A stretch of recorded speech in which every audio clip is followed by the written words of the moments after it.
महावीराय नमः। जय आत्म, जय आनंद, जय देवेंद्र, जय शिव, जय स्वर्ण, जय राज, जय सुधा। स्वाध्यायशाला में आपका हार्दिक स्वागत है। स्वाध्यायशाला के अंदर 25 बोल का थोकड़ा कई दिनों से आप श्रवण कर रहे हैं और इस 25 बोल के अंदर 7 बोलों की चर्चा हम कर चुके हैं, जो कल ही समाप्त हुई। 7वां बोल शरीर 5, औदारिक शरीर, वैक्रिय शरीर, आहारक शरीर, तेजस शरीर और कार्मन शरीर। इन 5 शरीरों के बारे में मैंने आपको विस्तार से समझाने का प्रयास किया। अब आगे बढ़ते हैं 8वें बोल की तरफ, क्योंकि आगे बढ़ते बढ़ते एक एक बोल हमें तत्व ज्ञान से जोड़ने वाला है और एक एक बोल समझने में भी आपको समय लगेगा। इसलिए थोड़ा थोड़ा मैं आपको समझा रही हूँ, पर जितना मैं समझा रही हूँ, जैसे 7वां बोल समझाया, उतना उतना आप अच्छी तरह से समझने का प्रयास करना। तो आज 8वां बोल योग 15।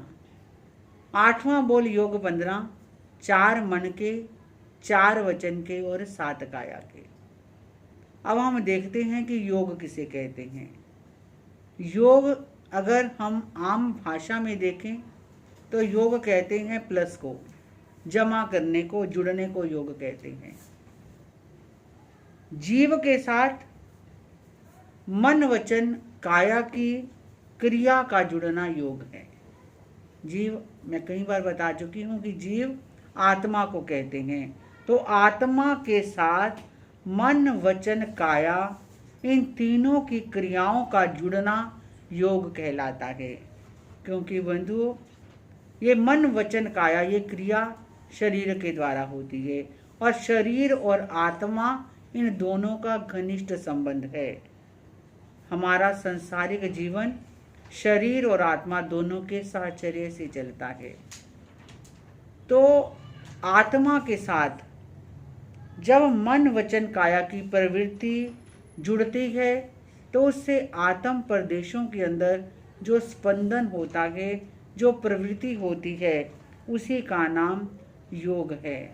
और इस योग के 15 भेद हैं, 4 मन के, 4 वचन के, 7 काया के। क्योंकि योग जो होते हैं इसके 3 ही भेद हैं, मन, वचन और काया। जब तीनों का कॉम्बिनेशन होता है, तीनों का जुड़ना होता है, तो वही योग कहलाता है। तो मन के कितने भेद हैं? मन के 4 भेद हैं, सत्य मनोयोग, असत्य मनोयोग, मिश्र मनोयोग और व्यवहार मनोयोग। अब मन देखें तो मन का जो काम है वो चिंतन करना, विचार करना और मनन करना, ये मन का स्वभाव है। तो पहला मन का भेद है सत्य मनोयोग, पदार्थ के यथार्थ स्वरूप का चिंतन करना, यानी जो वस्तु जैसी है वैसा उसका चिंतन करना, वो क्या है? वो सत्य मनोयोग है। असत्य मनोयोग यानी जो पदार्थ जैसा है उसको वैसा नहीं समझना, उसे कुछ और ढंग से समझना और ढंग से चिंतन करना, उसका नाम क्या है? असत्य मनोयोग है। तीसरा है मिश्र मनोयोग। मिश्र मनोयोग यानी सत्य व असत्य से मिश्रित विचार चिंतन करना, यानी कभी सत्य मानना और कभी असत्य मानना। जब इन दोनों के बारे में मिश्रित रूप से चिंतन किया जाता है तो उसका नाम मिश्र मनोयोग है।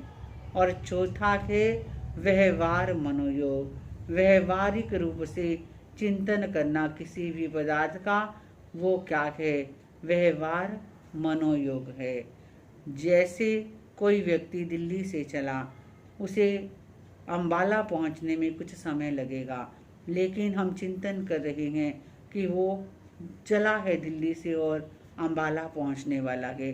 अभी पहुंचा नहीं, लेकिन फिर भी चिंतन चल रहा है कि वो अंबाला पहुंच गया है या अंबाला पहुंचने वाला है। इस तरह का जो चिंतन है, जो ना सत्य है ना असत्य है, तो वो क्या है? वो व्यवहार मनोयोग है। जिस तरह 4 मन की हैं, उसी प्रकार 4 वचन के भेद भी बताए गए हैं।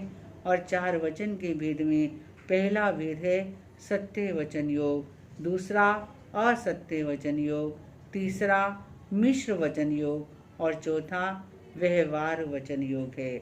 सत्य वचन योग, वचन का मतलब होता है बोलना, अपनी बात एक्सप्रेस करना, जुबान से कहना, तो वो क्या है, वो वचन होता है। तो सत्य वचन योग यानी जो पदार्थ जैसा है उसको वैसे ही कहना, वो क्या है, वो सत्य वचन योग है। असत्य वचन योग जो चीज़ जैसी है उसे वैसी ना कहकर उसे विपरीत रूप से कहना, उसे गलत कहना, वो क्या है, वो असत्य वचन योग है। और तीसरा है मिश्र वचन योग, यानी कभी सच बोलना कभी झूठ बोलना, दोनों का सहारा लेकर जब कोई व्यक्ति कोई काम करता है तो वो क्या है, वो मिश्र वचन योग है। और चौथा है व्यवहार वचन योग, यानी व्यवहारिक भाषा का प्रयोग करना। कैसे, जैसे कोई पूछे कि ये सड़क कहाँ जाती है, तो क्या भाषा में कह देते हैं कि ये सड़क दिल्ली जाती है। तो क्या सड़क चलती है? सड़क नहीं चलती, व्यक्ति चलता है। पर व्यवहार में क्या कहा जाता है कि ये सड़क दिल्ली को जाती है या ये काम ऐसा होता है। तो व्यवहार के अंदर जो हम बोलते हैं तो उसे क्या कहते हैं, व्यवहार वचन योग कहते हैं। तो 4 मन के होते हैं और 4 वचन के इसके भेद हैं। और अब जो आगे भेद हैं काया के, वो 7 भेद हैं, यानी 4 मन के, 4 वचन के और 7 काया के। इस तरह टोटल 15 भेद योग के कहे गए हैं, जो हमारा 8वां बोल है।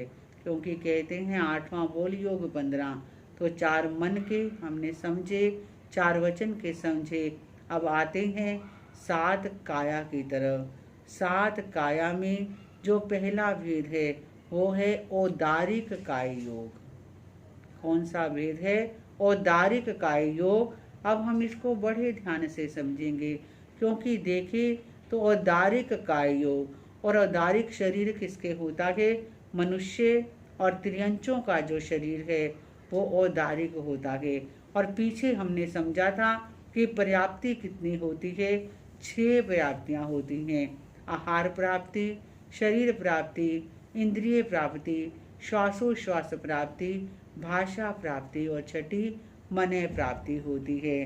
तो औदारिक काय योग क्या है कि औदारिक शरीर धारण करने वाले मनुष्य और त्रियंचों की शरीर प्राप्ति पूर्ण होने पर जो हलन चलन आदि क्रिया होती है वो क्या है? औदारिक काय योग है।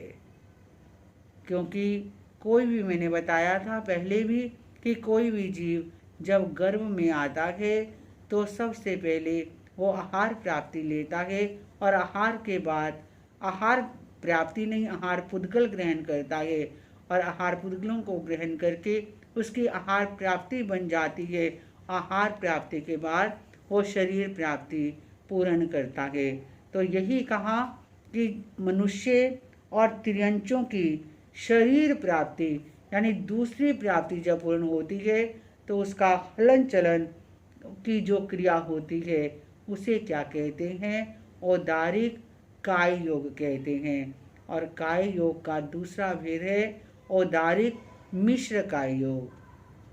अब इसको भी आप अच्छी तरह समझेंगे कि औदारिक मिश्र काय योग क्या होता है। जैसे मनुष्य और त्रियंच, क्योंकि औदारिक शरीर मनुष्य और त्रियंच को मिलता है इसलिए हम उन्हीं की पहले बात करेंगे। तो मनुष्य और त्रियंच जब गर्भ के अंदर आते हैं तो मनुष्य और त्रियंच ये 6 प्राप्तियाँ इनकी होती हैं। तो वो 6 प्राप्तियों के पुद्गल ग्रहण कर लेते हैं और उन्हें बाद में स्टेप बाय स्टेप प्राप्तियों के अंदर कन्वर्ट करते रहते हैं। तो जो शरीर प्राप्ति पूर्ण होने तक जो कार्मन काय योग के साथ उसका वो संबंध रहता है तो वो औदारिक मिश्र कहलाता है।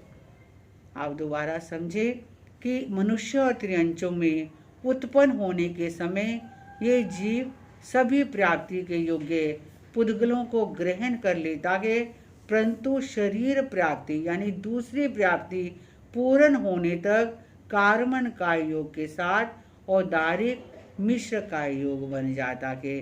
और देखिए, क्योंकि ये औदारिक मिश्र काय योग लब्धिधर मनुष्य और त्रियंश लब्धि का जब प्रयोग करते हैं, जैसे वे क्रिय लब्धि का प्रयोग करते हैं या आहारक लब्धि का प्रयोग करते हैं, और उसके बाद जो वो अपने मूल औदारिक शरीर में आते हैं, तब भी औदारिक काय योग रहता है। यानी बीच का जो समय है, जो बीच का समय है, वो औदारिक मिश्र काय योग होता है। तो आप इसे समझें।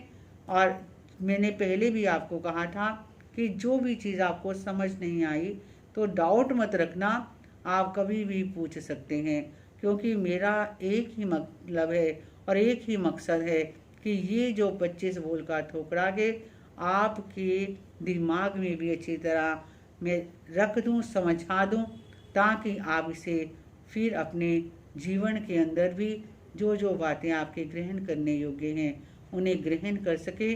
और आगे अगर आप शास्त्रों का अध्ययन करेंगे तो उस अध्ययन के अंदर भी ये आपको हेल्पफुल रहेंगे।